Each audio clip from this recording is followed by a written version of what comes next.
თქვენ უყურებთ იმედის დღეს. ჩვენ ილიასთან ისტორია გვაკავშირებს. ილია ჭავჭავაძის 180 წლის იუბილესთან დაკავშირებით თბილისის კლასიკური გიმნაზია ილიას პირადი ნივთების გამოფენას ხსნის და სკოლის კურსდამთავრებულების საზოგადოების დაარსებას გეგმავს. რა არის სტაბილური სტენოკარდიის განვითარების მიზეზი? როგორია დაავადების სიმპტომატიკა და რა თანამედროვე მკურნალობის გზებს გვთავაზობს თანამედროვე მედიცინა? იმედის რუბრიკაში დღის რეცეპტი ტოლმედების კვირეული იწყება. ნუცა ბაიაძე გემრიელი ტოლმების მომზადებას გვასწავლის. მე ნანიკო არხაზარაძე. მე ნიკოლოზ სულუკიძე გახლავართ. მე ვარ თამთა გაზაშვილი, ვნახოთ კიდევ რა თემები გელოდებათ ორშაბათის იმედის დღეში.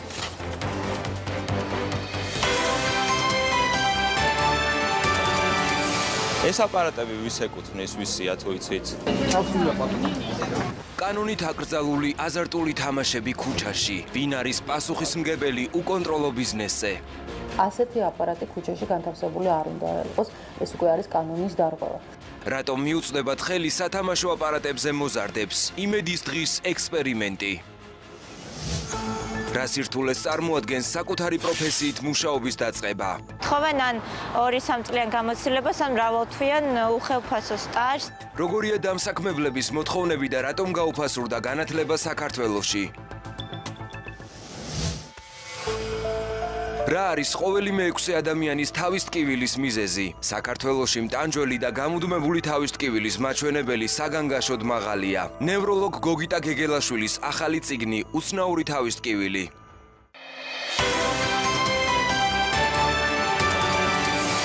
იმედის დღეს სამწუხარო ინფორმაციით ვიწყებთ. 86 წლის ასაკში გარდაიცვალა ბატონი ჯანსუღ ჩარკვიანი, გამორჩეული პოეტი. რომ არა ბატონი ჯანსუღ ჩარკვიანი შეუძლებელი იქნებოდა ჟურნალ ცისკარში დაბეჭდილიყო რომანი დათა თუთაშხია, რომელიც მისი გამბედაობით დაიბეჭდა.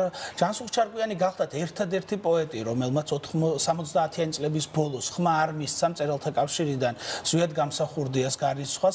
ის იყო დიდი პატრიოტი და პოეტი. მე არ მეგულება საქართველოში მოქალაქე, რომელმაც თუნდაც ერთი სტრიქონი არ იცოდეს ბატონი ჯანსუღის ლექსიდან. მისი ლექსების უმეტესობა ამღერებულია და ის განსაკუთრებულად ძვირფასია თითოეული ჩვენთაგანისათვის. ტელეკომპანია იმედის სახელით, ჩემი კოლეგების სახელით ჩვენ სამძიმარს უცხადებთ გარდაცვლილის ოჯახს.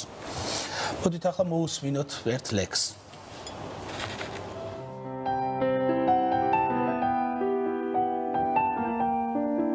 როცა დაიწყებს წყაროს საუბარს, ზეს რომ მისწვდება ირმის ბღავილი, შემოასკდება როცა ალუბალს მუხლზე კაბა და გულზე ყვავილი, როცა კვირტები აფეთქდებიან მთებს გადიფრენენ მთების ტკაცუნით, როცა ირმები დაფეთქდებიან ზეს შეხედავენ რქებში ჩაწურვილს, როცა მერცხალი ზეცას შეუტევს, როცა მიწაზე მზე და დარიდგას ირემი აპრილს კარებს შეუმტვრევს და ატმის რტოებს რქება დაიდგამს, როცა მზე მინდვრებს კალთებს დაუცლის საგვირილო და საენძელო და ირემი ირემს ბალახს გაუწვდის და რქას მიუტყამს სადღერძელო და როცა ძეწნები ატირდებიან და აკოცებენ ვაზებს ხარდნები შევხედავ ზეცას ნატურის თვლებიანს ავტირდები და ხარდები მოიგონებენ წარსულს მკვიდრები აბუბუნდება ქვეყნად ყველამთა გავდიადდები გავსულ დიდდები და ავენთები მამულს კელაპტრად დავდგები ცერზე როგორც ავაზა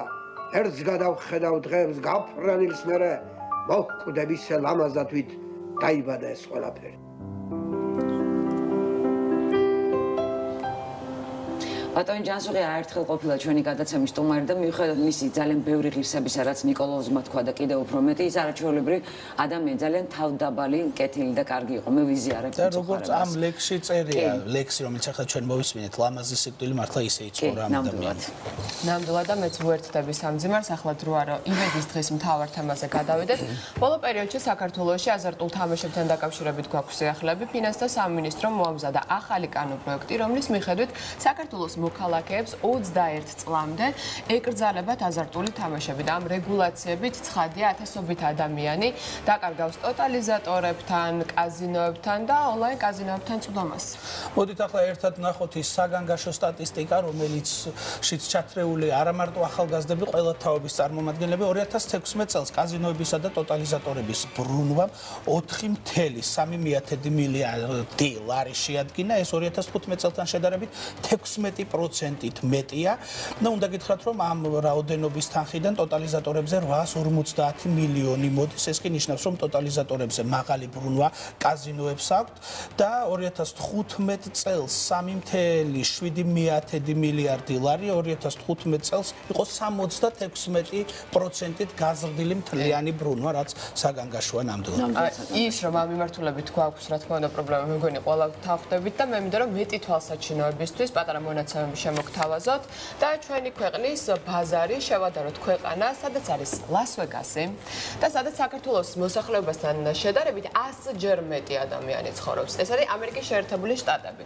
მოკლედ, ამერიკის შეერთებულ შტატებში ხო არის მოსახლეობა 100-ჯერ მეტი, თუმცა აზარტული თამაშების ბიზნესის ბრუნვა საქართველოსთან შედარებით მხოლოდ 10-ჯერ მეტია. დასკვნებით თქვენ თვითონ გამოიტანეთ, მე მგონი ეს მონაცემები მიუთითებს იმაზე, რამდენად კონტროლდება ბაზარი ჩვენთან და როგორ კონტროლდება ამერიკის შეერთებულ შტატებში. კონტროლი ფაქტობრივად შეუძლებელია და ყველაზე მეტად საგანგაშო ის გახლავთ ნანიკო თამთა, რომ არა მარტო 21 წლამდე, არამედ 18 წლამდე ასაკის ბავშვებიც ახერხებენ აზარტულ თამაშებში ჩართვას. მარტივად ხდება იქ დარეგისტრირება და ასე შემდეგ. აბსოლუტურად ამ თემაზე ჩვენი ჟურნალისტი უჩა პირმისაშვილი მუშაობდა, რომლისგანაც უფრო კონკრეტულ დეტალებს შევიტყობთ. უჩა, მოგესალმები. მოგესალმები, გეთანხმები. მიუხედავად სხვადასხვა სახის შეზღუდვებისა, ძალიან ბევრი მოზარდი სამწუხაროდ მაინც ახერხებს აზარტულ თამაშებში ჩაბმას. თუმცა ამ შემთხვევაში ჩემი ყურადღება მიიპყრო იმ აზარტულმა თამაშებმა, რომლებსაც რამდენიმე დღის წინ ქალაქის სხვადასხვა უბანში სრულიად შემთხვევით გადავაწყდი. აღნიშნული სლოტ აპარატები პირდაპირ ქუჩაში შენობის გარეთ არის განთავსებული და თამამად შეიძლება ითქვას, რომ ფაქტობრივად ისინი უკონტროლოა, რადგან უფროსებთან ერთად მასზე მოზარდებსაც მარტივად მიუწვდებათ ხელი. კიდევ უფრო მეტად შემაშფოთებელია ის ფაქტი, რომ აღმოვაჩინე ისეთი აზარტული სათამაშო აპარატები, რომლის მეპატრონეებსაც პრიზად თამბაქო აქვს დაწესებული. არადა საქართველოს ადმინისტრაციულ სამართალდარღვევათა კოდექსის 171 მუხლში ხაზგასმით წერია, რომ თამბაქოს ნაწარმისა ან თამბაქოს აქსესუარის წამახალისებელ გათამაშებაში პრიზად გამოყენება ჯარიმით 2000 ლარით განისაზღვრება. ქმედების გამეორების შემთხვევაში კი პირი 4000 ლარით დაჯარიმდება. გარდა ამისა აღმოჩნდა, რომ კანონით მსგავსი აპარატების ქუჩაში განთავსება ასევე დასჯადია. ჩვენ ბუნებრივია დავინტერესდით, ვისი პასუხისმგებლობაა ქვეყანაში მსგავსი თამაშების კონტროლი და რა საფრთხის შემცველი შეიძლება იყოს ის მოზარდებისთვის. ჩვენ ასევე ჩავატარეთ სოციალური ექსპერიმენტი, რომელიც კიდევ უფრო კარგად დაგანახებთ რეალურ სურათს.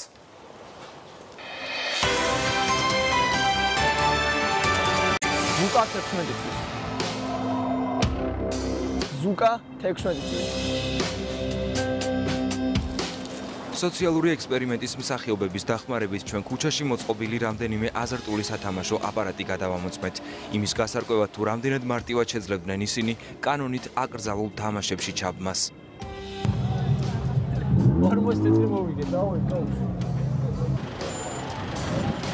აღარა გაკეთე. ექსპერიმენტმა აჩვენა, რომ ჩვენს მიერ გადამოწმებული 5 ობიექტიდან მოზარდებმა 4 შემთხვევაში თავისუფლად ითამაშეს. გამონაკლისი მხოლოდ ერთი ობიექტი იყო, მიზეზი 500 ლარიანი ჯარიმის შიში. ჩვენმა მცდელობამ უკონტროლო მომგებიანი აპარატების მფლობელებს გავსაუბრებოდით უშედეგოდ ჩაიარა, რადგან მათი ნაწილი კამერებს დაემალა, ნაწილი კი როგორც აღმოჩნდა, აზარტულ აპარატს მხოლოდ საღამოს და ისიც მოგებული ფულის ასაღება დაკითხავს. ეს აპარატები თქვენია? ვისია თუ იცით? ამ აპარატებს ვინმე თუ აკონტროლებს, თუ ვინმე მოდის ხოლმე თუ იცით, აქვე ხომ მუშაობთ? რა შეკითხოს მე მაგდე? რა თქმა უნდა, ვიღაცა აკონტროლებს, ხო? არა, არავინ არ არის მოვიკითხეს და ამიტომ მკითხულობ. არ ვიცი. თუ იცით ეს აპარატი ვის ეკუთვნის? მე პატრონი არ არის აქ? ვატსაპს ვიცი. არის ხოლმე საერთოდ ვინმე აკონტროლებს ამ აპარატს, ვინ თამაშობს და ასე შემდეგ. თქვენ ხო აქ მუშაობთ ხოლმე? ანუ არასდროს არავინ არ მოსულა, ვინ აკონტროლებს? ანუ ესე დგას უბრალოდ აპარატი და არავინ არ ყავს პატრონი? დადგეს ეს საკითხია. აზარტულ და მომგებიან თამაშებზე ნებართვას შემოსავლების სამსახური გასცემს, თუმცა გვითხრეს, რომ მსგავსი ტიპის სლოტ აპარატებზე მათი ნებართვა არ ვრცელდება და ის კანონით დასჯადია. თუ ამ აპარატებში არის ჩამონტაჟებული სპეციალური პროგრამა ან მექანიზმი, რომელიც განსაზღვრავს მოგებას, ის უკვე განეკუთვნება აზარტულ და მომგებიან თამაშობებს და ასეთი აპარატი ქუჩაში განთავსებული არ უნდა იყოს. ეს უკვე არის კანონის დარღვევა. სამეწარმეო საქმიანობის წესის დარღვევასთან დაკავშირებით საქართველოს ადმინისტრაციულ სამართალდარღვევათა კოდექსის 164 მუხლში ვკითხულობთ. აკრძალული სამეწარმეო საქმიანობის განხორციელება ან უნებართვოდ ისეთი საქმიანობის შესრულება, რომელიც ლიცენზიას საჭიროებს, გამოიწვევს დაჯარიმებას 400-დან 500 ლარამდე. სამეწარმეო საქმიანობა რეგისტრაციის ნებართვის ან ლიცენზიის გარეშე, ან სანებართვო და სალიცენზიო პირობების დარღვევით, რამაც მნიშვნელოვანი ზიანი გამოიწვია, ან რასაც ახლდა დიდი ოდენობით შემოსავლების მიღება, ისჯება ჯარიმით ან თავისუფლების აღკვეთით ვადით 1-დან 3 წლამდე. უკანონოდ განთავსებული ქუჩის აზარტული აპარატების კონტროლი ფინანსთა სამინისტროს საგამოძიებო სამსახურს ექვემდებარება. ჩვენ შეკითხვებს მათ წერილობით უპასუხეს.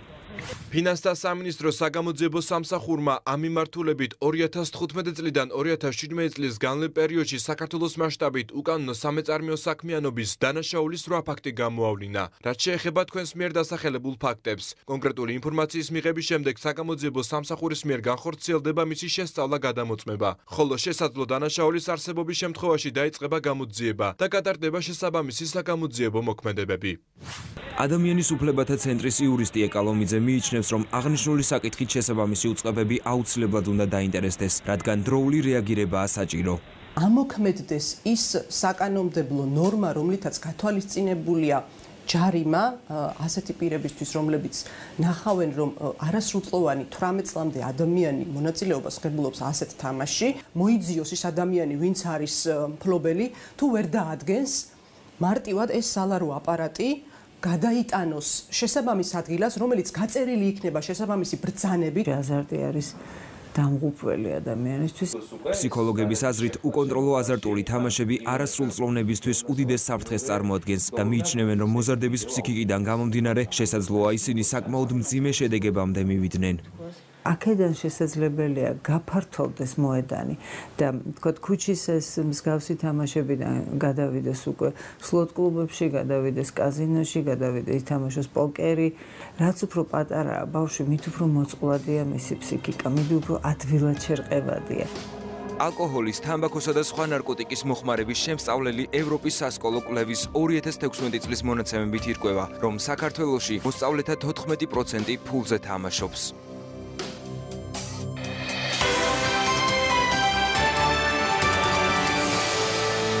კიდევ ერთ სიახლეზე მინდა კითხო, როგორც მე ვიცი, არსებობს ასეთი ინიციატივა, რომ საქართველოში უნდა შეიქმნას აზარტულ თამაშებზე დამოკიდებული ადამიანების სია.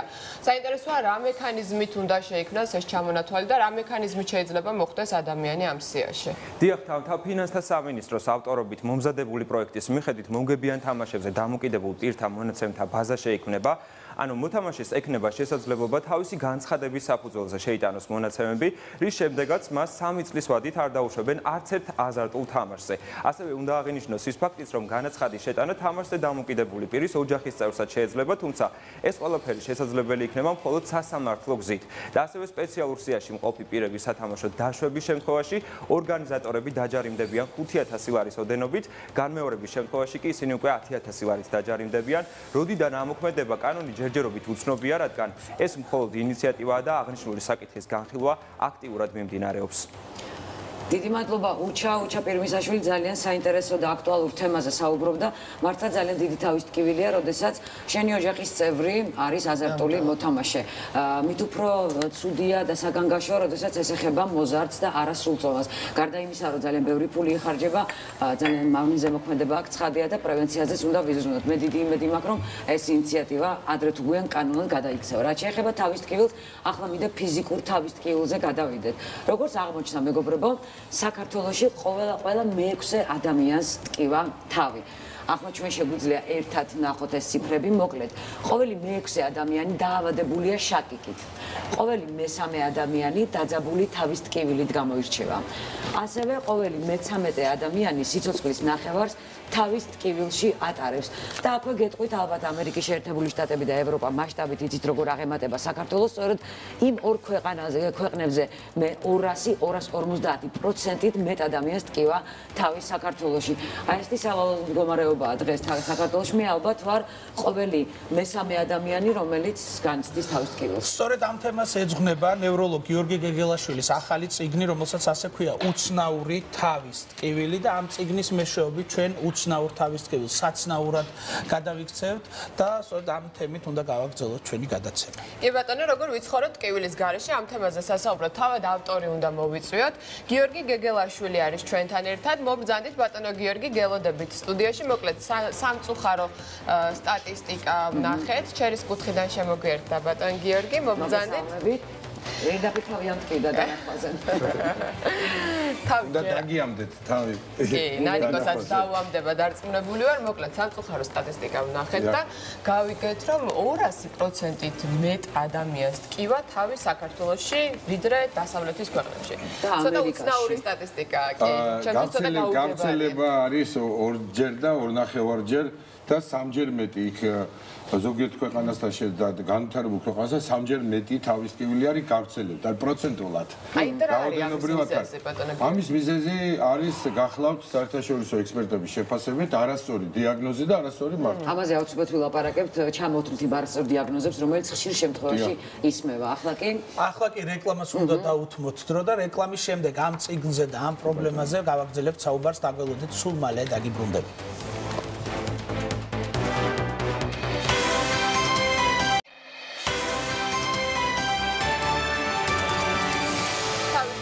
ქართული ფენომენი ნევროლოგ გიორგი გეგელაშვილის ახალი წიგნი უცნაური თავის ტკივილი. მოკლედ ძალიან საინტერესო თემაზე ვაგრძელებთ საუბარს. ბატონო გიორგი არის ჩვენი სტუმარი. ბატონო გიორგი, ჩვენ ის რომ პრობლემა საკმაოდ მწვავედ გას ქვეყანაში გავიგეთ და ნანიკომ ძალიან საინტერესო სტატისტიკური მონაცემები უკვე გაგვაცდა. ხშირ შემთხვევაში, როდესაც თავი გვტკივა, ვიღებთ ტკივილ გამაყუჩებლებს. ამ დროს შესაძლებელია, რომ რაიმე ძალიან სერიოზული გამოგვეპაროს.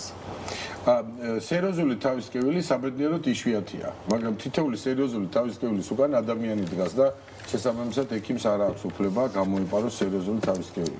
არ უნდა გამოიპაროს, მაგრამ ძალიან ხშირად ხდება, რომ ერთ თავის ტკივილს ეს რა ამოიღეთ ბატონო გიორგი? აი ეს არის ზუსტად ფაქტურად სანიშნეს მოსაწვევ დელეგატებს თავის ტკივილის საზოგადოების პრეზენტაცია ჰქონდა ყრილობა და იქ იყო ამ წიგნის პრეზენტაცია და ესე დაურიგდათ აი ეს არის პროგრამა, რომელშიც იყო ეს ბარათი, რომელიც მე სანიშნეთ გამოადგებათ დელეგატებს. აქ ძალიან საინტერესო რამ არის უკანა გვერდზე, მე მაყურებელსაც ვაჩვენებთ თუ შეიძლება თქვენ რომ გვითხრათ თავად, აქ რა არის დაწერილი, აბრევიატურა არის, რომელიც განმარტავს თავის ტკივილის რაღაცა სხვადასხვა ნიშნებს. თილად თავის ტკივილის საგანგაშო, ანუ ეს არის სამახსოვრო ექიმებისთვის. ესეთი სამახსოვროების კულტურა შემოსულია მედიცინაში, ვინაიდან მედიცინა ესეთი ბევრ დამახსოვრებას საჭიროებს, წამლები, სიმპტომები რაღაცა და ამას უცხოურად მნემონიკები ქვია, სამახსოვრო, როდესაც აი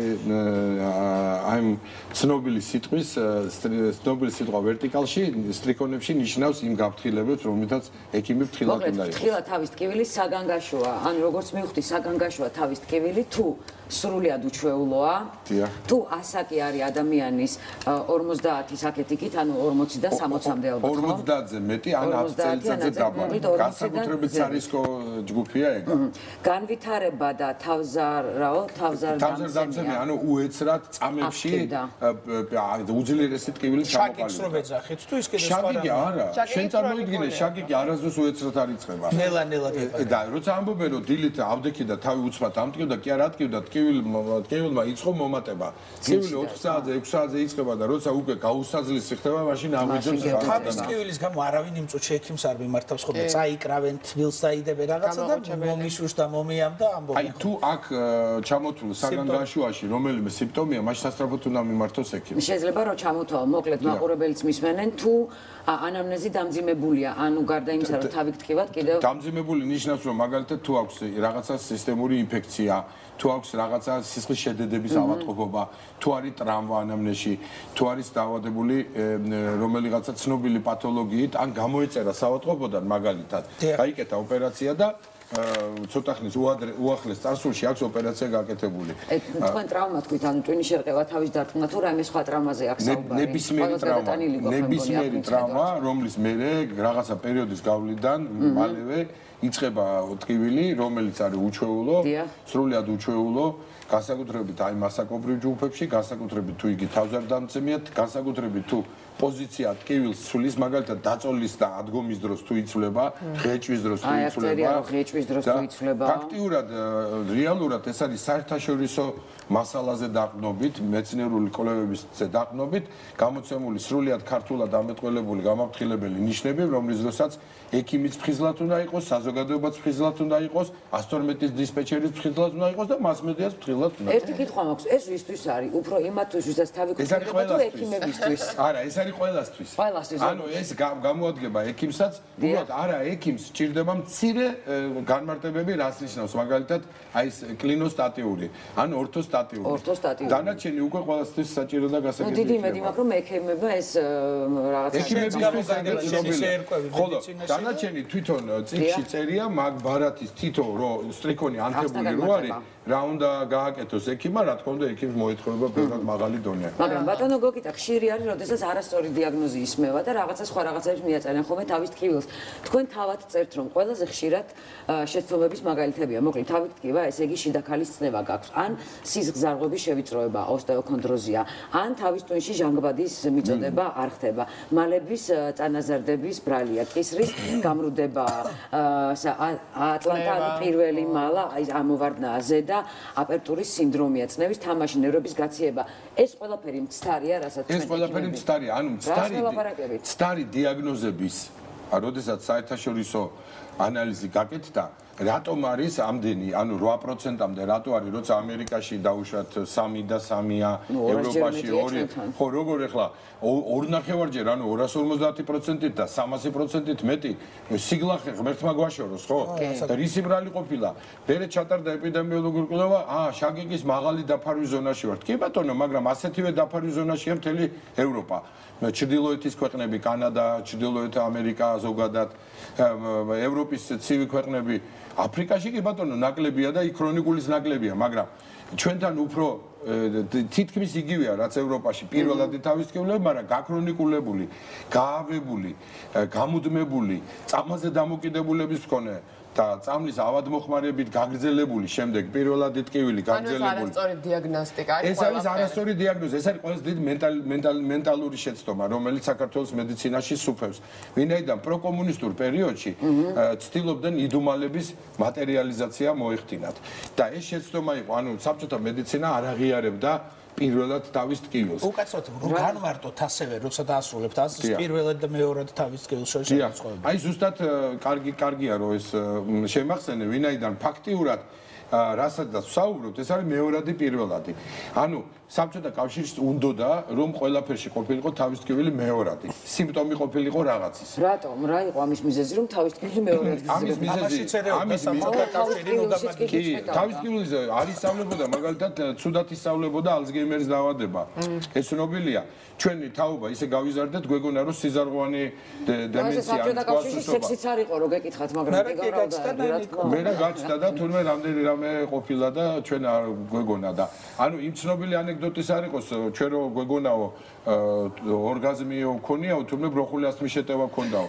ანუ დაახლოებით ასეთ დღეში ჩავარდით. რომ საბჭოთა იდეოლოგია გვალდებულებდა ექიმს დაგვესვა დიაგნოზი და შესაბამისად გამოგვეკლია. ანუ ეს ყველა შეცდომა რაც გამოგიკითხა და რა უნდა იპოვო შაგეგის დროს, ხო? არც ერთი გამოკვლევა არ, რა უნდა იპოვო დაძაბული ტიპის თავის ტკივილს, ვერაფერს ვერ იპოვი. რა უნდა იპოვო ჯგუფური თავის ტკივილს? რა უნდა ქნა? ვერ იპოვე. არაფერი, ნუ პირველადი ეს ტკივილი და ჩემო ბატონო, პირველადი ტკივილი არ აქვს სტრუქტურული დაზიანება, ანატომიური, არა, მოლეკულის დონეზე ყოველთვის ხდება, არაფერის გამო არაფერი არ ხდება, მაგრამ კლინიცისტი ვერ პოულობს, მაგრამ საბჭოთა აპარატი, საბჭოთა რენტგენის აპარატი პოულობდა წანაზარდებს. ამიტომ შემოვიდა ოსტეოქონდროზი. ანუ დაახლოებით ეს ნიშნავს, რომ სოფელში ნასამართლებ კაც ყველა დანაშაული რომ აღებინო თავის თავზე. ხო, როცა არ იცი დამნაშავე ვინ არის. ჩვენ თვითონ შეგვიძლია მივხვდეთ, რომ ვერ აქვს თავის ტკივილთან გვაქვს საქმე თუ უბრალოდ პირველადია, ანუ იცით რა, მოდი დავაზუსტოთ, არის თუ არა მაგალითად ნაბახუსებზე თავის ტკივილი ვერ აგი. თუ სიცოცხლე გაგიმწარა იმ დღეს ვერ აქვს დაუძახებ, მაგრამ თუ გადაიარა ყველაფერმა, მე ვერაგი არ არის. ანუ სახიფათო არ არის ნაბახუსებზე ვერაგი ნიშნავს გამაფრთხილებელი ბარათით ჩვენ ვაფრთხილებთ ექიმებს არ გამოეპაროს ანევრიზმა, სიმსივნე, ესა აბსესი და ასე შემდეგ, მაგრამ საბედნიეროდ 1000-ში, 10000-ში ერთს აქვს ვერაგი ამ თვალსაზრისით რომ სიცოცხლეზე საშიში.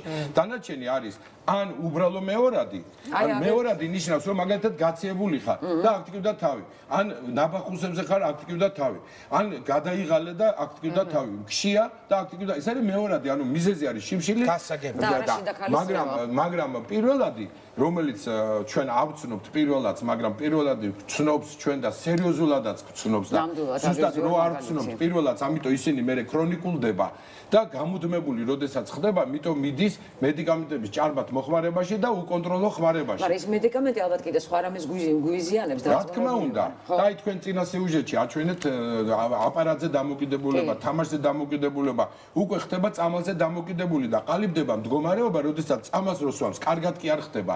წამალს სვამს იმიტომ რომ ცუდად არ იყოს. ეს არის ყველაზე საგანგაშო. ანუ ეს არის უკვე ქრონიკული გადასვლა. ანუ რო არ დალიოს წამალი ტკივილგამაყუჩებელი იქნება ცუდად, ამიტომ იძულებულია ყოველდღე მიიღოს წამალი. და სინამდვილეში უნდა დალიოს საპრევენციო მედიკამენტი, ანუ თავიდან უნდა აიცილოს ხშირი შეტევები და აღარ დაჭირდება შემდეგ აი ესეთი ტკივილგამაყუჩებელი. მაგრამ ბატონო გოგია თქვენ პირველად ტკივილი, მეორადი თავის ტკივილი. აქ არის სამი თქვენივე წიგნი, პირველი შაკიკი საიდუმლო, ეს პირველადია. ეს პირველადი თავის ტკივილია, ანუ ეს არის შაკიკი, რომელზედაც შაკიკი საიდუმლო ესეც ფსიქოლოგებმა დაარქვეს, მე მეწერა საუბრები შაკიკზე და ეს ყურადღების გამახვილებისთვის, ვინაიდან თავის ტკივილის წამლებზე კი არ არის საუბარი. თავის ტკივილის მკურნალობა ძალიან იაფიჩდება და კვლევაც არ არის. ერთი თავი გადაიღე, დაუშვათ, ისიც ყველას არ უღებთ ჩვენ თავს. არა, ცხადია რომ ამის მიმართვას არ მოგცემს ყველა. და ლაბორატორიული გამოკვლევების სულ რაღაცა, აი უბრალო გამოკვლევები ჭირდება. სამაგიეროდ მართვა არის რთული. აი როგორ უნდა ვმართოთ? იმიტომ უნდა ვმართოთ როგორ? 385 თავის ტკივილია დღეს აღწერილი მსოფლიოში. რამდენი 385 და არის პირველადი თავის ტკივილები, არის მეორადი. აი დაძაბული შაკიკი 30, 32-მდეც ადის თავის ტკივილი. აქ უბრალოდ ორსულობის დროს ორსულების თავის ტკივილი უბრალოდ გვაქვს ცალკე, ვინაიდან ორსულებისთვის ყველა წამალი არ შეიძლება. პირველადი ეს ნიშნავს კიდევ ვიმეორებ, როდესაც არ არის ორგანული მიზეზები. მაგრამ თქვენ მკითხავთ, კი ბატონო, კომუნისტებს უნდათ რომ ესე იგი რაღაცა ყველაფრისთვის ეპოვნათ მიზეზი და ხო არის წანაზარდები დაუშვათ ოსტეოქონდროზი. ერთი ოსტეოქონდროზი ეს დიაგნოზი არის ყალბი. სიამდვილეში ის არის სპონდილოზი, მაგრამ დავანებოთ თავი, ხო არის მარილები. რა შვაშია მარილები? მარილები არის ის, რომ ყველას აქვს. შესაბამისად, თუ ყველას აქვს 20 წლის მერე მარილები, ნიშნავს რომ ზუსტად ეს არის უბრალოდ, როდესაც არიცი რა ჭირს ადამიანს, გაიმართლო თავი, რომ ვიპოვე მიზეზი. და შიდაქალისწნევა? შიდაქალისწნევა საერთოდ მითიური დიაგნოზია. შიდაქალისწნევა თელ იმაში დანიაში 110 არის წელიწადში. შიდაქალისწნევა, ანუ ქალას შიგა წნევა. შიდაქალისწნევა და ესეთი ჟარგონია, ხო და ერთხელ ოთარ-ტატიშვილმა თქვა გარეკალისწნევა, მაშინ რა არისო? შიდის რო ხალი ხომ არა, ამ შიდაქალისწნევაზე შარდენ პრეპარატებს აძლევენ ადამიანებს, თავისუფლდება როგორც ჩანს სითხისგან და უვლით მათ თავის ტკივილი. მოდი რა ვთქვათ, იცი, შიდაქალისწნევა ვთქვათ, მაყურებლისთვის უფრო კარგად რო დაიმახსოვროთ, ეს დიაგნოზი არის 99%-ში არის ტყვილი, ანუ სიცრუე. და ეს არის ბავშვთა ნევროლოგიის ყველაზე სამარცხვინო ფურცელი და საბედნიეროდ არის ისეთი ნევროლოგები მთელი თაობა შეიქმნა, რომლებმაც უკვე დაივიწყეს ეს ავათხსენებული შიდაქალისწნევა, რომელსაც ბავშვებს ტყილა აწამებდნენ, აძლევდნენ შარდენებს, ეუბნებოდნენ რომ წიაღებში გაქვს დაჭრილვა გაქვს, ტყილა მკურნალობდნენ ანტიბიოტიკებით, ეუბნებოდნენ რომ და მარილები გაქვს პატარა ბავშვს, იმიტომ რაღაცას ნახავდნენ იქ მალაში და ანუ გამოკვლევებს უნდა ძალიან დიდი სიფრთხილით წაკითხვა. მოდი თაობა განადგურდა, შეიძლება ითქვას არასწორი დიაგნოზი. განადგურდა. ნიკოლოს, ძალიან დიდი რაოდენობით წამლებზეა საუბარი, რომელსაც ამ დიაგნოზებს აუცილებლად მოყვება. თაობა გაუმწარდა სიცოცხლე. საქმეც მაგაშია.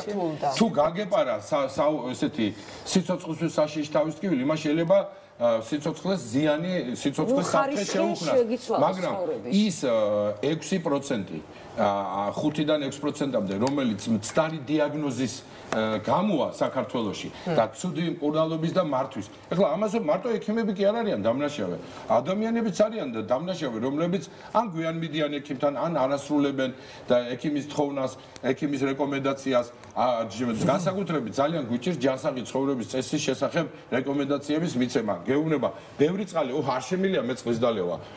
კი, მაგრამ წამლის ყიდვა შეგიძლია. მერე არის კამპანიური მკურნალობა არის.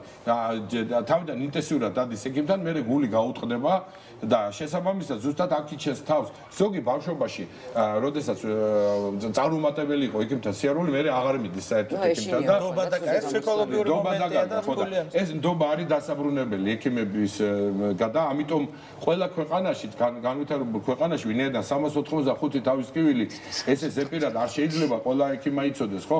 ამიტომ ოჯახის ექიმი სვამს ძირითადად მარტივად სამკურნალო თერაპევტები, ყველა ვალდებულია თავისკივილს უკურავს. აუცილებელი არ არის მივიდეს ნევროლოგთან და ნევროლოგთანაც როდესაც მიდის აი ასეთი გაჭიანურებული რაც თქვენ ბრძანეთ, ხო? ყოველდღიური თავისკივილი უნდა გააგზავნოს ტკივილის ცენტრში. ახლა რა არის ტკივილის ცენტრი? არსებობს ესეთი ჩვენთან ტკივილის ცენტრი? როგორ არა, რამოდენიმე თავისკივილის ცენტრი არსებობს თბილისში და ჩვენ გადაწყვეტილი გვაქვს ყველა დიდ ქალაქში გავაკეთოთ. ანუ თავისკივილის ცენტრი რა არის? განსაკუთრებით მოთმინების მქონე ადამიანების, სადაც არ არის დრო დამქირავებელი, ანუ მე პატრონე, არ ეუბნება რომ ჩქარჩქარა გაუშვით პაციენტი. იმიტომ რომ თუ 15 წუთში უშვებს ზოგადად ადამიანი იქ საათნახევარი მაინც გამოკითხვაში ატარებს და ორი ექიმი როგორ დაკითხვა ხდება. დაახლოებით ისე მთელი ცხოვრების ისტორია უნდა შეადგინოს. მთელი ბავშვობა მქონდა გამწარებული, ნანიკო საოცარი საშინელი მუცლის ტკივილი მქონდა ხოლმე და ვერავინ გამაქანებდნენ საავადმყოფოში, გამსიჯავდნენ ის და არაფრით მერე თავისით გამივლიდა ხოლმე. ერთხელ იტალიაში ამტკივდა ისე რომ აი სიარული კი არა, ყველაფერზე ლაპარაკიზეთ, მეტი აი ესე ქუჩაში გამოიძახეს სასწრაფო, თამთა დამაწვინეს ამ სასწრაფოს მაგას, რაღაცა გადმომატარეს, იქ წითლად აინთო რაღაცა და მითხრეს რომ მიდიო სასტუმროშიო და ცხელი შხაპი დაისხი ფეხებზეო. ერთ წუთში გამიარა, მე ვისხავდი ამ ცხელ შხაპს და ეხლა საერთოდ გამიარა. აი დიაგნოსტიკა ძალიან კარგი, შეიძლება იქ არ მისცა თავის თავს უფლება იტალიელმა ექიმმა, იმიტომ რომ ის არ იქნებოდა თავის ტკივილის სპეციალისტი, ხო? პირველი დახმარების მუცელი ტკივილი. არა, პასიცივე, ხო, მაგრამ შეიძლება იყოს მუცლის ტკივილი და არ იყოს თავის ტკივილი და ეს იყოს შაკიკი, შეიძლება იყოს გულისრევა და უმიზეზო და ის იყოს თავის შაკიკი, შეიძლება იყოს ღებინება და ესე იგი გაურკვეველი და გაუგებარი და ეს იყოს შაკიკი, შეიძლება იყოს ცნობიერების შეცვლა, შეიძლება იყოს კისერურდობა, შეიძლება იყოს რაღაცა გამოსახულების შეცვლა, დატეხილი ხაზები, ნათი წერტილები და იყოს შაკიკი. საქმე იმაში გახლავთ რომ შაკიკი შეიძლება თავის ტკივილის გარეშეც იყოს და ამას ვეძახით ხოლმე თავის ტკივილის გარეშე. ვინაიდან შაკიკი ეს არ არის ტოლობის ნიშანი თავის ტკივილთან. უბრალოდ შაკიკი ხშირად იძლებელი. შაკიკი ხშირად იძლევა ნახევარი თავის ტკივილს, მაგრამ არ არის აუცილებელი. შაკიკი 25%-ში იძლევა აურას, მხედველობის ციმციმებს, ხელის დაბუჟებას, დადაბლავებასაც კი, მაგრამ არ არის აურა აუცილებელი. საქმეც მაგაში გახლავთ რომ აუცილებელი სიმპტომები თავის შაკიკის ეს არის, რომ ადამიანი პერიოდულად უნდა გახდეს ცუდად და არ ქონდეს ხალისი.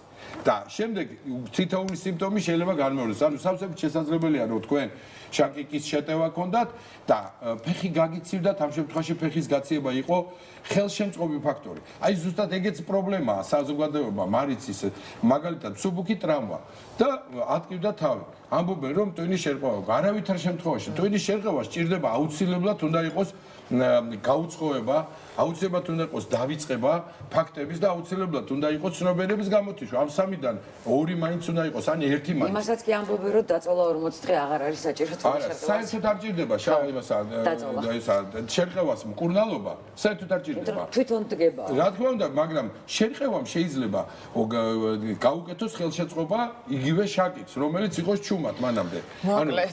შესაბამისად, ზუსტად აი აქ არის ის დაუსმელი დიაგნოზები, არის ზუსტად ჩამონათვალი. ეს არის ქალაში გაწნევა, რომელიც ცრუთ არის დასმული, ეს არის ცრუ ოსტეოქონდროზი, ეს არის ცრუ სიზარღვების შევიწროება, ეს არის ცრუ არტერიული წნევა. არტერიული წნევას ეხენ 126 ჩემთვის მაღალია. ეს არის მითი, აბსოლუტური მითია. მოკლედ ყველაფრის წაკითხვა შეგვიძლია ამ წიგნში და ასევე ძალიან საინტერესო 385-ვე ტკივილს ეშველება. ყველაფერში გარკვევა და ეს უცნაური, იმიტომ არის რომ წიგნის წაკითხვამდე არის უცნაური, მაგრამ ბოლოს იგი გახდება საცნაური. ძალიან კარგი სტუარი ყავდა და ვისაუბრეთ თავის ტკივილზე, მეორადზე არა, პირველად თავის ტკივილზე, რომელიც შეიძლება ნებისმიერმა ადამიანმა მოვიშორო. დიდი მადლობა მობრძანებისთვის. ხვალიდან უკვე წიგნი გაიყიდება, დღეს არის უკვე პარნაში, სანტა-ესპერანსაში, ჯანმრთელობის ინსტიტუტში და ბიბლუსი ხვალიდან გაყიდის უკვე. მოკლედ გვეშველა თავის ტკივილზე, ახლა კიდევ ერთი სამედიცინო თემა მეგობრებო, ბატონო გოგიტა თქვენც თუ გინდათ უყურეთ. მოკლედ რა არის სტაბილური სტენოკარდიის განვითარების მიზეზი, როგორია დაავადების სიმპტომები და რა თანამედროვე მეთოდებს გვთავაზობს მედიცინა, მოდით ერთად ვნახოთ სიუჟეტი.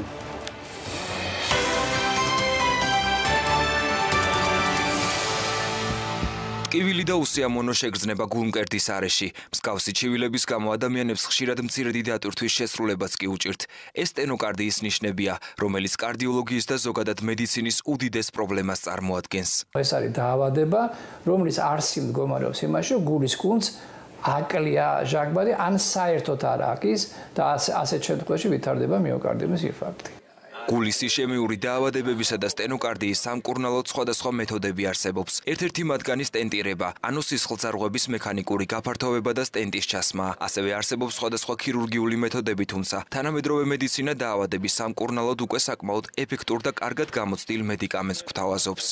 აი ამ წამლებრივ რიგს მიეკუთვნება სწორედ პრედუქტავ 80, ეს არის ტრიმეტაზიდინი, რომელიც გამოიყენება სხვა პრეპარატებთან ერთად, ანუ იმ პრეპარატებთან, რომელიც გათვალისწინებული არის სტენოკარდიული შეტევის შესამცირებლად, ერთადერთია, რომელიც აღიარებულია ევროპის კარდიოლოგთა საზოგადოების მიერ.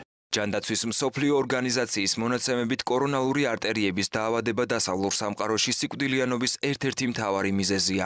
თუმცა სწორი და დროული მკურნალობის შემთხვევაში დაავადების განვითარების რისკი 80%-ით მცირდება.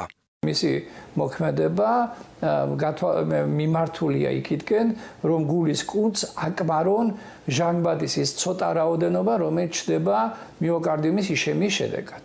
და აი სწორედ აი ამ პირობებში გაადვილონ გულის კუნთის ეფექტური მუშაობა. კარდიოლოგების რეკომენდაციით იშემიური დაავადებებისა და სტენოკარდიის დროს აღნიშნული მედიკამენტი პაციენტმა დღეში ერთხელ უნდა მიიღოს. თუმცა გულის სრულყოფილი მუშაობისთვის უპირველესად აუცილებელია ჯანსაღი ცხოვრების წესის დაცვა და მავნე ჩვევებზე უარის თქმა.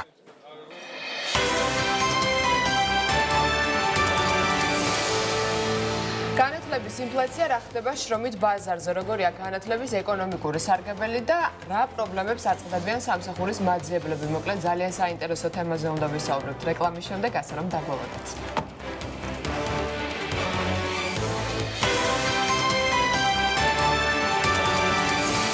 სირთულეს წარმოადგენს საკუთარი პროფესიით მუშაობის დაწყება. თხოვენ ან 2-3 წლიან გამოცდილებას ან მრავალთვიან უხელფასო სტაჟს. როგორია დამსაქმებლების მოთხოვნები და რატომ გაუფასურდა განათლება საქართველოში?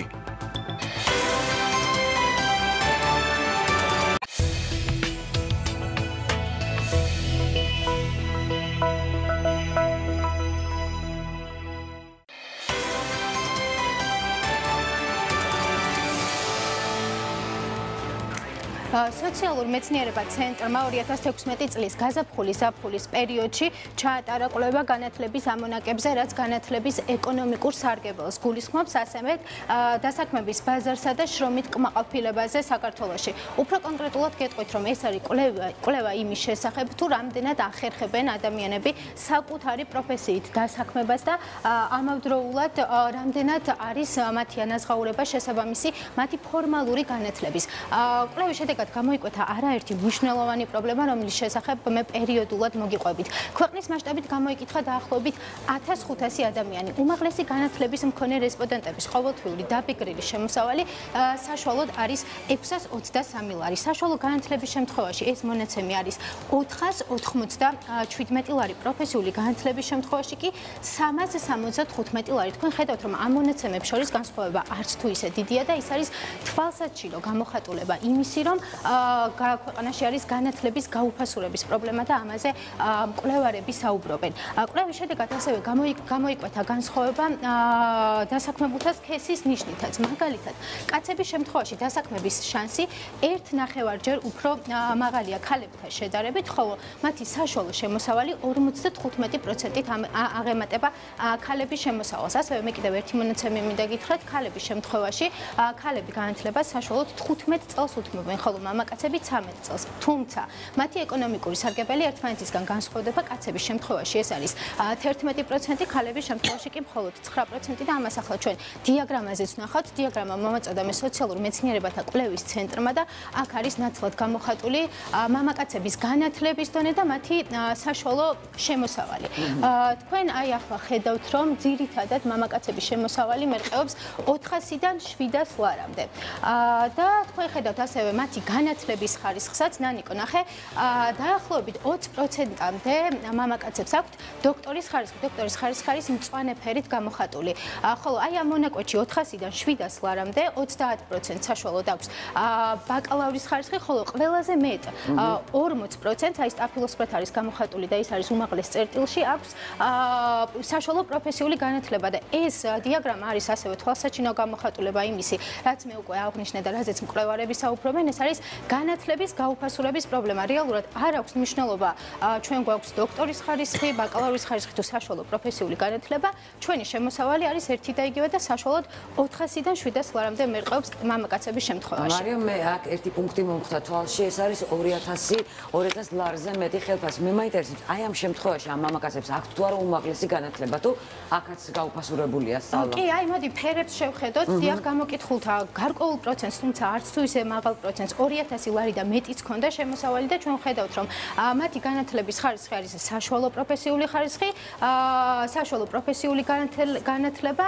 ასევე ბაკალავრის ხარისხი და მაგისტრის ხარისხი. ანუ რეალურად 2000 ლარის შემთხვევაშიც არ აქვს არსებითი მნიშვნელობა ჩვენ რა ხარისხის განათლება გვაქვს, ასე რომ ვთქვათ.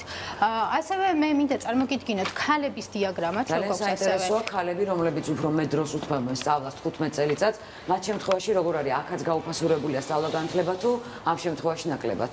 ამ შემთხვევაში შედარებით დაბალანსებულია, თქვენ ხედავთ, რომ ზუსტად ის განსხვავება, რომელიც მე ვთქვი, რომ კაცების საშუალო შემოსავალი 55%-ით აღემატება ქალების შემოსავალს, აი აქ თვალნათლივ ჩანს, რადგან ყველაზე დიდი კატეგორია, ყველაზე დიდი რაოდენობა ქალების მოქცეულია 251 ლარიდან 400 ლარამდე მონაკვეთში და თქვენ ხედავთ აი მათი განათლების ხარისხს ყველაზე მეტი დაახლოებით 50-დან 60%-მდე რაოდენობას აქვს დოქტორის ხარისხი. ანუ ქალების შემთხვევაში თითოეულ მონაკვეთს თუ მივყვებით, დავინახავთ, რომ ქალების შემთხვევაში უფრო მეტად ფასობს განათლება და რატომ? ჩვენ შეიძლება ვივარაუდოთ ეს იმის ხარჯზე, ასე რომ ვთქვათ, რომ საქართველოს შრომით ბაზარზე ყველაზე მეტი დასაქმებული ნანიკო არის განათლების სექტორში, აქ იგულისხმება სკოლები, უნივერსიტეტები და ასე შემდეგ და აქ უფრო მეტი ქალი არის დასაქმებული. მაგრამ ამ უფრო მეტი ქალი დასახელებულში მათი უმაღლესი ხელფასი ამ შემთხვევაში არის 1000 ლარიდან 1300-მდე. მაშინ, როდესაც მამაკაცის საშუალო ხელფასი არის 2000 ლარი. მე მაქვს ასეთი კითხვა, რა დიპლომი უნდა ქონდეს ქალს, რომ მისი საშუალო ხელფასი გაუთანასწორდეს მამაკაცის საშუალო ხელფასს? დიახ, გამოკითხული ქალების შემთხვევაში ყველაზე მაღალი ქონდათ 1300 ლარი, ანუ ამაზე მეტი არც ერთ მათგანს არ ქონდათ და თქვენ ხედავთ, რომ აი ქალების დიაგრამაზე, ვისაც აქვს 1000-დან 1300 ლარამდე შემოსავალი, თითოეულ მათგანს აქვს დოქტორის ხარისხი. კაცების შემთხვევაში კი თქვენ გახსოვთ, რომ არც ერთს არ ქონდათ დოქტორის ხარისხი და მაღალანაზღაურებად სამსახურში კაცები საქმდებოდნენ როგორც საშუალო პროფესიული განათლებით, ისე ბაკალავრის ხარისხით. მე მინდა რომ წარმოგიდგინოთ ახლა სიუჟეტი, ამ სიუჟეტში საუბარია კიდევ სხვა პრობლემებზე, რომელიც საქართველოს შრომით ბაზარზე არის და რა იწვევს კიდევ განათლების გაუფასურებას. მოდი ვნახოთ სიუჟეტში.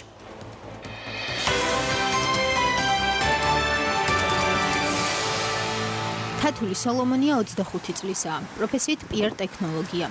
მისი ყოველდღიური სამუშაო გრაფიკი დილის 10 საათიდან საღამოს 9:30-მდე გრძელდება. სწავლობდი ივანე ჯავახიშვილის სახელობის თბილისის სახელმწიფო უნივერსიტეტში და შემდეგ გადავედი ქალაქ რიგაში და იქ დავამთავრე PR-ის განხრით. ახლა სად მუშაობ? ეხლა მუშაობ ერთ-ერთ ინგლისურენოვან კოლ ცენტრში. რატომ არ მუშაობ შენი პროფესიით? ვეძებდი ჩემი პროფესიით სამსახურს, მაგრამ მithოვენ ან 2-3 წლიან გამოცდილებას, ან მრავალთვიან უხელფასო სტაჟს და რადგან ვსწავლობდი და დატვირთული გრაფიკი მქონდა, თან აქ არ ვცხოვრობდი, ამის საშუალება არ მქონდა. სოციალურ მეცნიერებათა ცენტრის მიერ ჩატარებული კვლევის მიხედვით, გამოკითხული მოქალაქეების 47% თათულის მსგავსად ვერ ახერხებს საკუთარი პროფესიით მუშაობას. კვლევარი მარია მამაშუკელი ერთ-ერთ პრობლემად დამსაქმებლების პირობებს ასახელებს. ძალიან არაადეკვატური მოთხოვნები აქვს თვითონ დამსაქმებლებს დღეს შრომის ბაზარზე პოტენციური დამსაქმებლების მიმართ. ანუ ვაკანტური პოზიციები გამოცხადებულია ძირითადად ისეთი მიმართულებით, რომელსაც უმაღლესი განათლება სულ არ ჭირდება. მაგალითად მაღაზიაში კონსულტანტი. ან მართლა და მართლა იგივე საწყობის გამგე-დამლაგებელი და ასე შემდეგ. ეს კი ჯანდაცვის სამინისტროს მიერ ჩატარებული შრომის ბაზრის კომპონენტის კვლევაა, სადაც ის მოთხოვნებია ჩამოთვლილი, რომლებსაც დამსაქმებლები კონკრეტულ მიმართულებებზე ითხოვენ. საწყობის გამგე, განათლება უმაღლესი, გამოცდილება სამეურნეო დარგში არანაკლებ 2 წელი. პრომო აგენტი განათლება უმაღლესი ან არასრული, რადგან აქ ასაკობრივი კატეგორია 17-დან 23 წლამდეა. კოლ-ცენტრის ოპერატორი განათლება უმაღლესი, სასურველია 1 წლიანი სამუშაო გამოცდილება. რამდენად ჭირდება კოლ-ცენტრის ოპერატორს უმაღლესი განათლება, თუ ის დიპლომის გარეშეც ფლობს 2 უცხო ენას და საუბრობს გამართულად, მხოლოდ დამსაქმებლებმა იციან. სამუშაო გამოცდილება კი ერთ-ერთი მოთხოვნაა, რომელიც მაღალი ფორმალური განათლების მქონე ადამიანებს ხელს უშლის მუშაობა საკუთარი პროფესიით დაიწყონ. კომპანიები ცდილობენ აიყვანონ ჯერ განათლებული ადამიანები, რომელსაც წარმატებით აქვთ უმაღლესი დასრულებული და თვითონვე გაზარდონ ლოიალური კადრი, რადგან ეს მათთვის უფრო შედეგიანია, უფრო გრძელვადიანია და უფრო წარმატებულია, თუმცა მოითხოვს რაღაც გარკვეულ დროს ყველა კომპანია სამწუხაროდ ამ ეტაპზე ბაზარზე არ აქვს ამის შესაძლებლობა. კომპანიები ეძებენ გამოცდილ კადრებს. სამსახურის მაძიებლების დიდმა ნაწილმა კი გამოსავალი იპოვა. მაღალი ფორმალური განათლების დამადასტურებელი დიპლომით ხელში, სხვა პროფესიული მიმართულებების მოძებნა დაიწყო. აპირებ, რომ შენი პროფესიით გააგრძელო სამსახურის მოძებნა? ვაპირებ, რომ ცადო მაინც ჩემი პროფესიით მოძებნა, მაგრამ უფრო გეგმაში მაქვს, რომ კულინარიის აკადემიაში ჩავაბარო და მე იქ მოძებნო რამე, იმიტომ რომ მგონია, რომ უფრო მარტივი იქნება და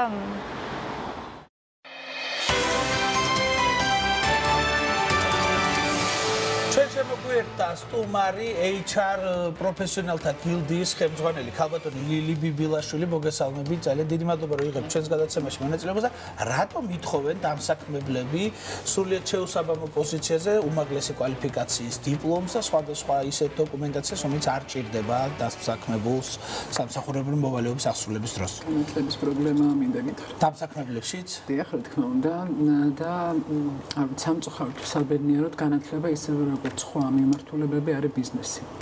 ბიზნესი კი ბაზრის მოთხოვნებს ეყრდნობა, მოთხოვნა მიწოდების მიხედვით და დღეს ბაზარზე მოთხოვნა არის არც თუ ძალიან მაღალი ხარისხის განათლებისა და რატომ? იმიტომ რომ ეკონომიკა ვერ არის განვითარებული, მოსახლეობის მყიდველობითი უნარი დაბალია, ამიტომ მოსახლეობა ვერ იძენს ასე ვთქვათ ხარისხიან პროდუქტს თუ მომსახურებას, ბიზნეს არ უყირს რომ ასე ვთქვათ მომსახურის ხარისხზე დამატებითი ინვესტიციები ჩადოს და ესე წრეზე ვბრუნავთ, განათლება არ გვაქვს, ამიტომ არ გვაქვს ეკონომიკა არ გვაქვს, იმიტომ მაგრამ ჩვენ ახლა დიაგრამა ვნახეთ, იქ არის ძალიან ბევრი ადამიანი, ქალი და კაცი, რომელსაც აქვს უმაღლესი განათლება, მაგრამ ისინი ვერ მუშაობენ, ვერ იწყებენ სამუშაოს. მათ შორის არიან მამაკაცები, რომელიც სრულიად ყოველგვარი უმაღლესი განათლების გარეშე მინიმუმ 2000 ლარს გამოიმუშავებენ. თვეში, როდესაც ქალების უმრავლესობა, რომელსაც 1000 დიპლომი აქვს სახლში, ისინი ვერ მუშაობენ.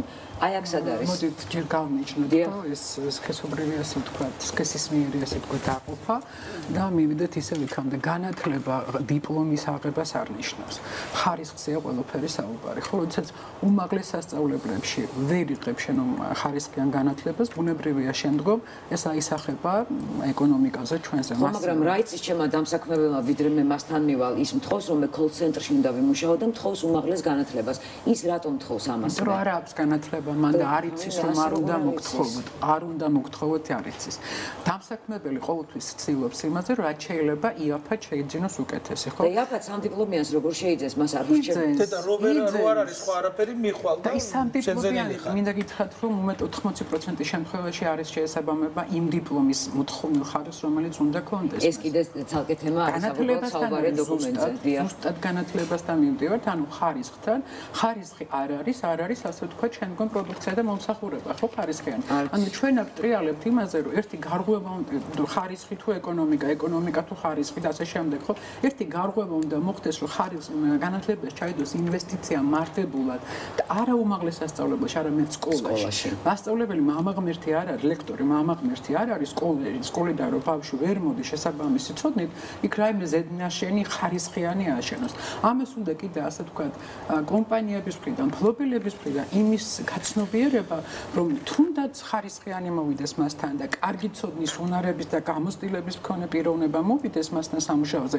მას მუდმივად ჭირდება განვითარებაში ინვესტიციის ჩადება არ უნდა იმიტომ რომ არ იყიდება ბაზარზე ძვირადღირებული პროდუქცია ამიტომ ერთი გარღვევა უნდა მოხდეს როგორმე რომ შევიდეს ასე ვთქვათ აი ეს სიახლეები რაღაც ხანაერად დანახული სასკოლო პროგრამა საბავშვო ბაღი და მეორე უმაღლესი კიდევ ერთი პრობლემაა თუ შეიძლება დავამატებ უხვი უმაღლესი სასწავლებლები უხლად, იმიტომ რომ აქ უკვე სტუდენტები ხედავენ რომ ბაზარზე არ არის მოთხოვნა მაინც და მაინც მაღალ ცოდნაზე და მაღალ მოთხოვნებზე ბუნებრივია ხარიკლავენ თავს 20%-ის გარდა რომელსაც სულ ერთია მას ცოდნის მიღება მაინც უნდა და არ სწავლობენ და თუ არ უწერ ნიშანს თქვა და არ იღებს იმ ნიშანს რაც მას საკმაყოფილებს გეუბნება რომ მე გადავდივარ სხვაგან ანუ პატარა ტერორსაც კი ახდენს ასე თქვა და ანუ ეს კომპლექსური პრობლემაა სისტემა იძლევა რომ თქვენ გამომაგდეთ ინსტიტუტიდან ტერორს წავალთ ამ გადავასვასთან ანუ როდესაც ვქოთ ამის არჩევანი აქვს, რატომ მოიკლავს თავს თუ მაინც ვერ გაყიდის თავის ხარისხს. დიპლომს აიღებს იქაც, ამაზე არის ყველაფერი, თუმცა მე მგონი კერძო დამსაქმებლებმა ასე თუ ისე მაინც შეისწავლოს, რომელი სასწავლებლების ბავშვები აიყვანონ, ან კურსდამთავრებულები, რისი თქმა მინდოდა, კერძო სექტორიდან ძალიან ცოტას უნდა საკუთარი ფულის დახარჯვა თანამშრომლის კვალიფიკაციის ამაღლებაში და სკოლის პრობლემაც რა თქმა უნდა ძალიან ღრმა პრობლემაა და ეს როდის გამოსწორდება, იმედია მოვესწრებით ამ ყველაფერს. უფრო განვითარებას და რა კითხვა მინდა რომ დავსვა დღეს, როდესაც ასეთი განათლების სისტემა არის, კერძო დამსაქმებელმა როგორ უნდა შეამოწმოს კვალიფიკაცია თანამშრომლის, თუ არა მოთხოვოს დიპლომი. მაშინ რა არის გამოსავალი? ხო, ეს არის ეს დოკუმენტია, რომელიც გიჭირავს ხელში. დიპლომს ისედაც ითხოვენ, თუმცა ხანდახან არამართებულად, ეხლა რაც იყო, თქვა სიუჟეტში, ხო. არის გამოსაცდელი, მაგრამ მე თვითონ HR-ი ვარ და ვიცი 1000-ნაირი საშუალება, ეს არის თქვა იგივე წინა სამუშაო ადგილში სადუმუშავია, როგორ კომპანიაშია ნამუშევარი, რა პოზიციებზეა ნამუშევარი, როგორია მისი ისტორია, რომელი უმაღლეს სასწავლებელი აქვს დამთავრებული, ოღონდ ეს არ არის პანაცეა, ასე ვთქვათ. გარდა ამისა, ტესტირება არსებობს, პროფესიული ტესტირება, ვთქვათ, პიროვნული ტესტირება და ასე შემდეგ და მთლიანობაში კრავ ამ თქვა და რაღაცა გარკვეული ბოდიში გაწყვეტილ ადამიანზე, რომელსაც აქვს გამოცდილება სამუშაო. აი ახლა ჩვენს განათლების სამინისტრომ დაგვიდასტურა, რომ 2017 წელს პროფესიულ კოლეჯში ჩაბარების მსურველთა რაოდენობა იყო 17000. აქედან უმრავლესობას ხელში უჭირავს ის დოკუმენტი, დიპლომი, რომელსაც ჩვენ უარყოფთ, განათლების სისტემა არ გვაქვსო. მათ უჭირთ სამსახურის მოძებნა, ამიტომ ხელმეორედ მათ აიღეს ცადეს თავის ბედი და ჩააბარეს პროფესიულ სასწავლებელში. ისინი ხო ვერ დაიწყებენ მუშაობას, მე რა რომ დიპლომი აქვთ, სად არის ეს განათლების ინფლაცია რეალურად? ალბათ, იმიტომ რომ ეკონომიკასთან მივედით, ხო, ეკონომიკური პრობლემაა ეს უფრო მეტად. 13000 იყო წელს ბოდიში 17. მაგაზე არ არის რაოდენობას არ აქვს მნიშვნელობა. ჩემი აზრით, სახელმწიფო აი ეგ უნდა ჩაერიოს და მოსთხოვოს, ასე ვთქვათ, საწარმოებს და კერძო კომპანიებს, რომ ის ადამიანები, რომლებიც მასთან მიდიან პროფესიული განათლებიდან, იყვნენ უფრო დაფასებულნი და მოსთხოვენ, რომ აი ამ სერტიფიკატის გარეშე არ დაასაქმებენ. აი როცა სერტიფიკატზე იქნება მოთხოვნა, შემდგომ აუცილებლად იქნება უკვე უფრო მეტი რაოდენობა მისული, მაგრამ როცა ადამიანი ვერ ხედავს საჭიროებას სერტიფიკატისას, წავა და კერძო პირთან შეისწავლის იმ თმის შეჭრა იქნება ის თუ ღარაობა თუ რაღაცა და ხარისხი, ვთქვათ, არ ვიცით როგორია. მოთხოვნა არ არის ბაზარზე, ყველაფერი არის მოთხოვნა მიწოდების. თქვენ ახლა თქვით, რომ სერტიფიკატი უნდა გქონდესო, იქნება მოთხოვნა. კი ბატონო, თუმცა მე როდესაც ვარ ახალგაზრდა გაზრდა. მაშინ ანუ აი რა უნდა გავაკეთო ვერ ხვდები. ჩავაბარებ ბაკალავრიატზე, დაუშვათ მექნება დიპლომი, ჩემზე მაინც რაღაც სერტიფიკატს მოითხოვენ. არ ჯობია რომ მაშინ ჩვეულებრივად პირდაპირ პროფესიულ კოლეჯში მივიდე და შესაბამისად ეს ცხადია უკვე განათლების ინფლაცია თავისთავად. დროსაც დაზოგადო ხარჯებსაც. მეუბნებით ახლა ზუსტად პატარა ბაზარია საქართველოში. ხო, მცირერიცხოვანი ბაზარია და ზუსტად ეს არის რომ ყველას უნდა უმაღლესი განათლება ჰქონდეს და ყველა უმაღლესი განათლების მქონე, ყველა ვისაც უმაღლესი განათლება აქვს, ის დიპლომი არ შეესაბამება ხანდახან მათ ყდას. მოდით დაეწავიდნენ პროფესიულ კოლეჯებში გადასავალი. რატომაც არ, იმიტომ რომ აჩვენა 2012 წელს ჩემმა ორგანიზაციამ გააკეთა პატარა გამოკითხვა და დადასტურდა, რომ შრომის ბაზარზე მოთხოვნა არის პროფესიულ სასწავლებლებზე უფრო მეტი ვიდრე უმაღლეს განათლებას. ყველა იურისტი, ამდენი იურისტი, ამდენი ბიზნესის სპეციალისტი, ამდენი ფსიქოლოგი, ამდენი გარდა არ ეხება ეს საინჟინრო მიმართულებას და არ ეხება ეს მოთხოვნადი პროფესია. ასე ვთქვათ, იქ პირიქით დეფიციტია. გულირებს მართლაც გაჩნდა სოფლის მეურნეობაში თქვათ რაღაც მოთხოვნა, იქით წავიდნენ სტუდენტები და როცა არ არის მოთხოვნა უკვე პრესტიჟულებს, ან ყურმოკრულია ჩემი ბიძაშვილი ბიზნესი დაამთავრა და კარგად დაიწყო მუშაობა, ან ეს word of mouth-ის ასე ვთქვათ ინფორმაციით მიღებული არჩევანია და არა ის რომ მას უნდა. მაგრამ ჩემი თაობა, თქვენი თაობაც ჩვენ გვსჯიდნენ თუ ჩვენ არ ვისწავლით კარგად, ჩვენ გავხდებოდით პროფესიული სასწავლებლის მოსწავლეები. ანუ რაღაცა დიდი თაობა დაკარგულია. ჩვენ გვეგონა რომ ეს არის სასჯელი და ეს არის სირცხული. როგორ მენტალიტეტი როგორ შევცვალოთ? კი, უნდა მეხსენებინა სერტიფიკატთან ერთად აბსოლუტურად მართალია ერთ-ერთ შეხვედრაზე, სადაც პროფესიულ სასწავლებლებთან დაკავშირებული საკითხები ირჩეოდა, დადგა საკითხი ესეთი, რომ აი წიგნები არ არის და ამიტომ არ არის, პედაგოგები არ არის და ამიტომ არ არის. არა, პრობლემა არის ერთი სკოლა, საიდანაც მიდის პროფესიულშიც და უმაღლესშიც ბავშვი და მეორე პრობლემა არის ზუსტად ეს პრესტიჟულობა. ზუსტად ეს დევს იმაში, რომ პროფესიული სასწავლებელი არ არის პრესტიჟული და ცუდი ტონია. თუ შენი კარგი ანაზღაურება გაქვს, თუ შენი დაფასება გაქვს, თუ შენ შეგიძლია საკუთარი შესაძლებლობის რეალიზაცია, იმიტომ რომ ყველა ადამიანს აქვს ნიჭი. უნიჭო ადამიანი ბუნებაში არ არსებობს. არსებობს მიუგნებელი შესაძლებლობები. ეს არის მთავარი. მე ხარ ძალიან კარგად ხედავ მაგალითად რომ ზარეულად დიდი სიამოვნებით ყველაზე დიდი შემოსავალი მე მგონი მაგათაა. იმიტომ რომ მოთხოვნა გაჩნდა და გაჩნდა ასე ვთქვათ შესაძლებლობა ის რომ ამ იმის პრესტიჟულიც გახდა. იმიტომ მოთხოვნა პრესტიჟული გახდა, იმიტომ რომ მოთხოვნადია და დაფასებულია. ხანდახან ზარეულს იმაზე მეტი ხელფასი აქვს, ვიდრე რომელიღაცა საშუალო რგოლის მენეჯერს. ჩვენზე ყველაზე მეტი ხელფასი აქვს შევზარეულს. ისეთია მნიშვნელოვანია რომ ტაციობა თან იმიტომ რომ სარესტორნო მიმართულება, სასტუმრო მიმართულება განვითარდა, ანუ ბაზრის მოთხოვნებზე გავდივართ, ისე და აქედან გამომდინარე ბაზარი არეგულირებს ამ მოთხოვნებს და თქვა ხარისხს. მოკლედ არის ის დიპლომები კი არ უნდა დავითვალოთ, უნდა მოვძებნოთ პროფესია. დაითვალო ხანდახან. რა თქმა უნდა, ახლა ამას ვერ გავექცევით მენტალიტეტი, მაინც ასეთი გვაქვს. დიპლომები კი არ უნდა დავითვალოთ, უფრო მეტად ვეძებოთ ისეთი პროფესია, რომელიც დღეს არის ბაზარზე მოთხოვნადი. არის სავალდებულო დოქტორატურა დაამთავრო დღეს იმდენი დოქტორია, ასე ვთქვათ, საქართველოში, რომ მთელ რიგ პროფესიებს ეს არ სჭირდება. დოქტორი გჭირდება შენ იმ შემთხვევაში თუ კი სამეცნიერო მიმართულებით და სასწავლებლებში მიდიხარ. რამდენი გადაახვევს და აყურებინებს მშობლებს აი ამ ფრაგმენტს. თუმცა ძველია ეს ყველაფერი, იმიტომ რომ იდეოლოგია იყო ჩვენს ქვეყანაში სულ რაღაც 20 წლის წინ ისეთი, როდესაც ფილმებსაც კი იღებდნენ უდიპლომო სასიძოებზე და ამ პრობლემაზე საუბრობდნენ. ჩვენ დიდი მადლობა რომ მოვბრძანდით ჩვენთან სტუმრად, დარწმუნებული ვარ ეს პრობლემა მოგვარდება. ჩვენ ილიასთან ისტორია გვაკავშირებს. ამ სათაურით პირველ კლასიკურ გიმნაზიაში გამოფენა გაიხსნება და სკოლას გადაწყვეტილი აქვს რომ სკოლის კურსდამთავრებულთა კლუბი შექმნან. ერთ წუთში რეკლამის შემდეგ დაგიბრუნდებით ამ თემით.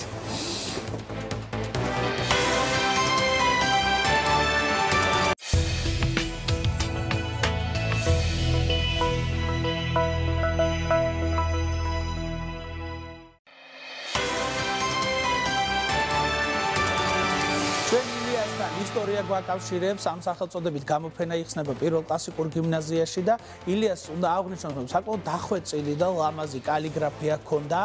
საგანგებოდ მისი კალიგრაფიის მიხედვით შრიფტიც კი შეიქმნა და აკაკისგან და ვაჟა-ფშაველას ნაწერებისგან განსხვავებით ჩვენ ადვილად შეგვეძლო მისი ნაწარმოების წაკითხვა. ოს კუთხოვანს წერდა რს და ლს ერთი რკალით. ამავე დროს ლს ძალიან გრძელად უსვავდა ხაზს და ერთგვარ სიგრძესაც წარმოადგენდა. აქვე უნდა აღვნიშნოთ ის ფაქტიც, რომ ილია სათაურზე ძალიან ბევრს მუშაობდა, თავიდან არასოდეს არ ქონდა ხოლმე სათაური მოფიქრებული, ხშირ შემთხვევაში მთავარი გმირის სახელწოდებას არქმევდა ხოლმე, ამას განდეგილის სამუშაო ვარიანტებითაც ხედავთ ხოლმე და კოლა და კაკო საფუძვლად დაედო ცნობილ მოთხრობას კაცი ადამიანს გლახის ნაამბობს და მოკლედ სამუშაო პროცესი როდესაც დასრულდებოდა უკვე მერე მუშაობდა სათაურზე და ასე არქმევდა ხოლმე. ასევე უნდა აღვნიშნოთ ფსევდონიმები, რომლის მიხედვითაც ილია ხელს აწერდა ხოლმე მის მიერ გამოქვეყნებულ სხვადასხვა ნამუშევრებს, ზოგ შემთხვევაში 3 წერტილი იყო გამოყენებული, ზოგ შემთხვევაში თქვენი თანამშრომელი ეწერა, ზოგ შემთხვევაში ივერიელი,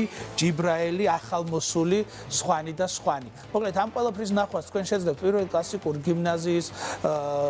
გიმნაზიაში და ასევე იქ ნახავთ ისე ძველ ნივთებს, რომელსაც იქ მოიხსენიებენ, როგორც ილიას ჯოხი, ილიას მერხი, აი ეს მერხი თავისუფლად შესაძლებელია ყოფილიყო ილია ჭავჭავაძისა, რადგან იმ დროიდან იმყოფება სკოლაში. მოგესალმებით. გამარჯობა, დიდი მადლობა ამ მობრძანებისთვის.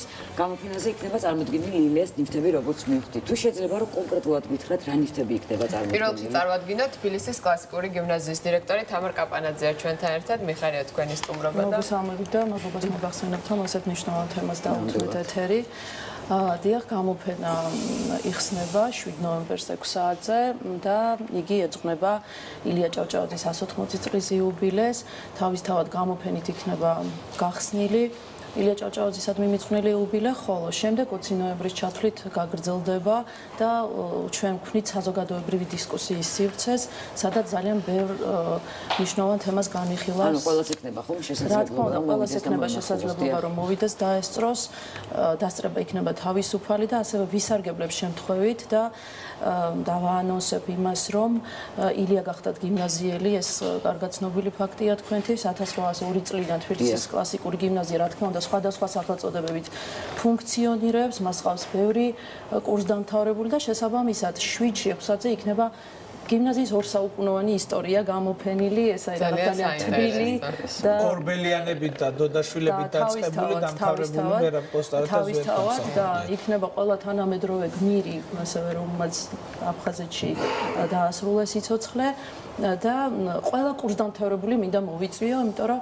ჩვენ სწორედ ილია ჭავჭავაძის იუბილეის დღეს ვაანონსებთ გიმნაზიელთა საზოგადოების შექმნას, რომელთაც გვინდა რომ იდეური ხარდაჭერა გამოუცხადოს.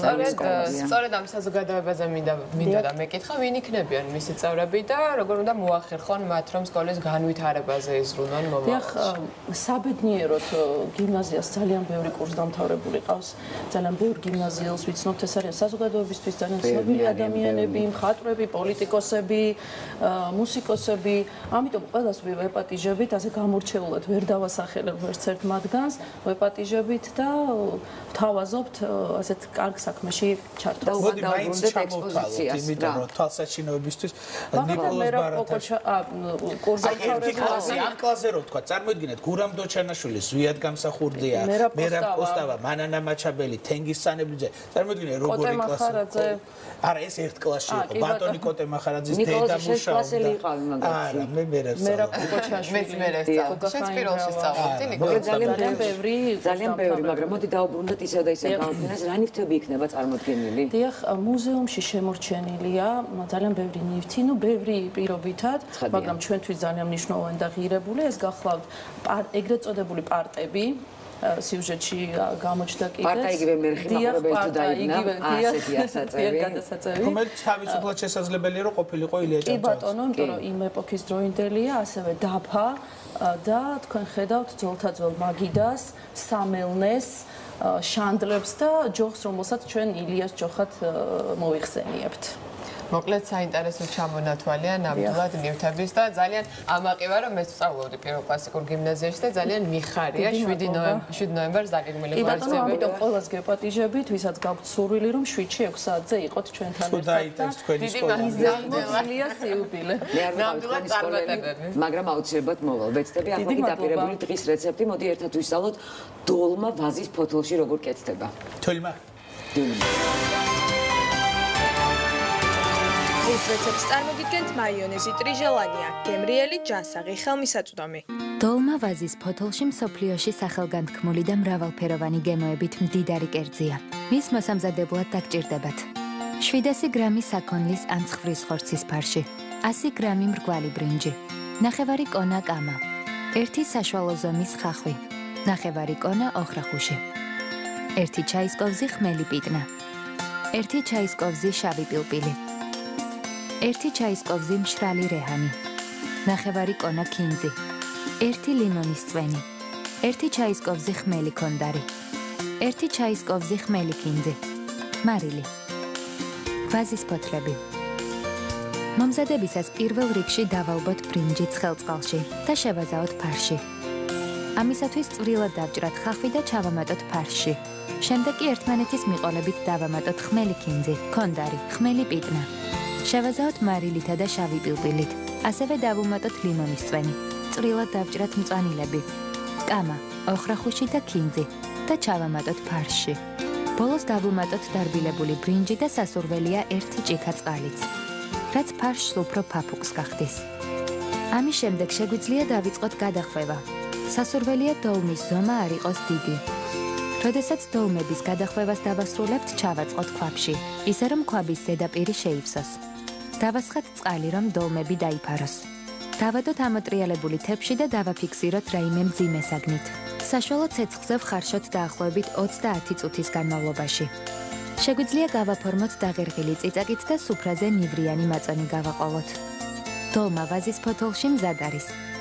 გემრიელად მიირთვით. დღის რეცეპტს წარმოგიდგენთ მაიონეზი ტრიჟელანია, გემრიელი ჯანსაღი ხელმისაწვდომი.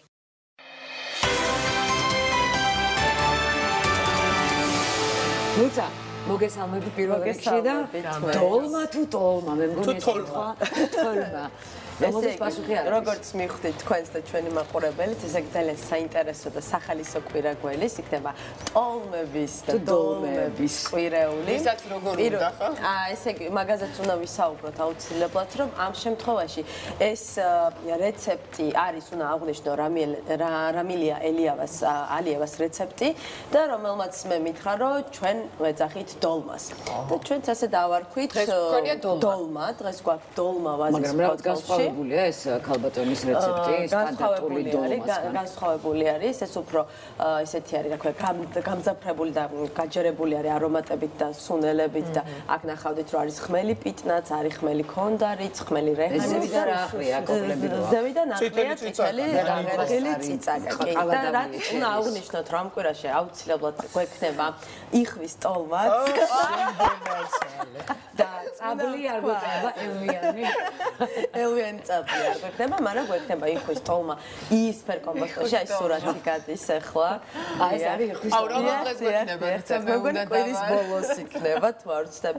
ასევე გვექნება აჭარული სარმა, რომელიც ძალიან საინტერესოდ მზადდება. მე გაოცებული ვიყავი ნამდვილად, გაოცებული ვიყავი ამ რეცეპტით, იმიტომ რომ უგემრიელესი იყო, ფერი იყო ფანტასტიკური რაღაც. თვითონ დიახჯერ იშუშება ეს ტოლმის რეცეპტი ყველგან ხო არის, რომ ეს ფარში იდება, შემდეგ იხარშება. აჭარულ ვერსიაში ჯერ იშუშება და შემდეგ უკვე იხარშება, რაღაც ფანტასტიკური გამოვიდა და ნუ ცოტა სხვანაირად ზავდება. და ნუ მე მგონი ძალიან სახალისო კვირაული გველოდება, იმიტომ რომ რაღაცა კავკასიაში თქოს ისეთი ხუმრობაც არის, რომ ვერ თანხმდებიან სადაურია ტოლმა, ასე რომ შეგვიძლია მომამზადოთ ტოლმა და ომი აღარ იქნება. ხო, მაგრამ ბევრი ვერსია არსებობს. სომხურია თუ ქართული, სხვადასხვა რუმინული ვერსიაც არსებობს, შვედურის და ძალიან ბევრი ვერსია. ძალიან დიდი მადლობა, ვისაც როგორი უნდა ისეთი მოამზადოთ, ახლა კი ვნახოთ ხვალ რა იქნება იმედის დღეში. გემშვიდობებით. ნახვამდის. იხვის ტოლმა.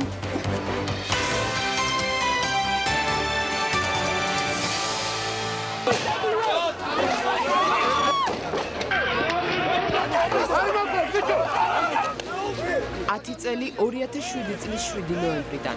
გითხრეს რომ დაგვეტოვებინათ ტელევიზიის შენობა. დამყარეს და იარაღები დაგვადეს. მათხოვე რომ ოჯახის წევრებს უთხრა რომ კარგად დავარ, ძალიან უყვარ რა. როგორც ახლა გვაცნობებენ, წინი უკვე შემოიჭრნენ ტელეკომპანია იმედში. იმედის თანამშრომლები 7 ნოემბრის მოვლენებს 10 წლის შემდეგ იხსენებენ. ყოველთვის ჩემი ოცნება იყო, რაც შეიძლება მეტი შვილი მყოლოდა, მაგრამ თუ 28 წლის ასაკში უკვე 3 შვილი მეყოლებოდა, არ წარმომედგინა. ნო. კაცი ერთო. სასცენო ანტრაქტი პიანისტის ცხოვრებაში. დაუბრუნდება თუ არა სცენას თათია შარანგია. ნიჭიერის მეოთხე შეხვედრა მაყურებელთან. სამშაბათის იმედის დღის სტუდია მეგა შოუს გამორჩეულ